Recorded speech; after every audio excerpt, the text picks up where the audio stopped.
اللہ اس کا احاطہ کیے ہوئے ہے۔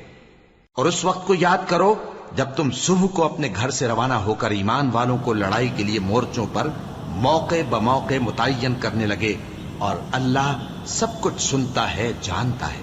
اس وقت تم میں سے دو جماعتوں نے جی چھوڑ دینا چاہا، مگر اللہ ان کا مددگار تھا، اور مومنوں کو تو اللہ ہی پر بھروسہ کرنا چاہیے۔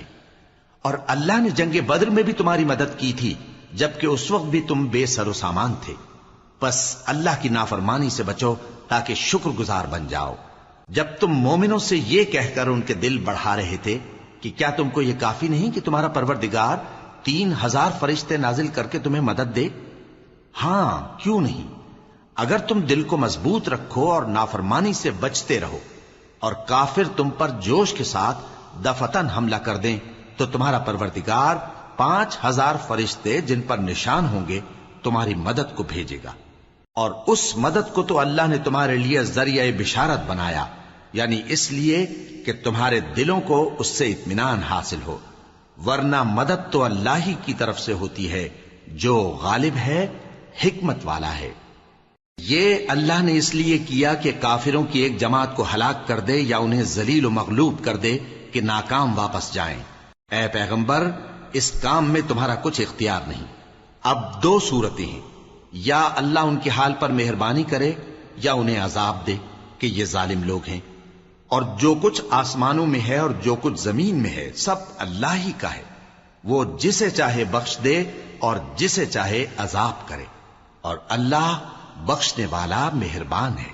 اے ایمان والو، دگنا چوگنا سود نہ کھاؤ، اور اللہ سے ڈرو تاکہ کامیاب ہو جاؤ، اور دوزخ کی آگ سے بچو جو کافروں کے لیے تیار کی گئی ہے، اور اللہ اور اس کے رسول کی اطاعت کرو تاکہ تم پر رحمت کی جائے، اور اپنے پروردگار کی بخشش اور اس بہشت کی طرف لپکو جس کا عرض آسمان اور زمین کے برابر ہے، اور جو پرہیزگاروں کے لیے تیار کی گئی ہے، جو آسودگی اور تنگی میں اپنا مال اللہ کی راہ میں خرچ کرتے ہیں، اور غصے کو روکتے اور لوگوں کے قصور معاف کرتے ہیں، اور اللہ نیکوکاروں کو دوست رکھتا ہے۔ اور وہ کہ جب کوئی کھلا گناہ یا اپنے حق میں کوئی اور برائی کر بیٹھتے ہیں تو اللہ کو یاد کرتے اور اپنے گناہوں کی بخشش مانگتے ہیں، اور اللہ کے سوا گناہ بخش بھی کون سکتا ہے، اور جان بوجھ کر اپنے افعال پر اڑے نہیں رہتے۔ ایسے ہی لوگوں کا صلہ ان کے پروردگار کی طرف سے بخشش اور باغ ہیں جن کے نیچے نہریں بہ رہی ہیں، اور وہ ان میں ہمیشہ بستے رہیں گے، اور اچھے کام کرنے والوں کا بدلہ بہت اچھا ہے۔ تم لوگوں سے پہلے بھی بہت سے واقعات گزر چکے ہیں، تو تم زمین میں سیر کر کے دیکھ لو کہ جھٹلانے والوں کا کیسا انجام ہوا۔ یہ قرآن لوگوں کے لیے صاف پیغام اور اہل تقوی کے لیے ہدایت اور نصیحت ہے، اور بددل نہ ہونا اور نہ غم کرنا۔ اگر تم سچے مومن ہو تو تم ہی غالب رہو گے۔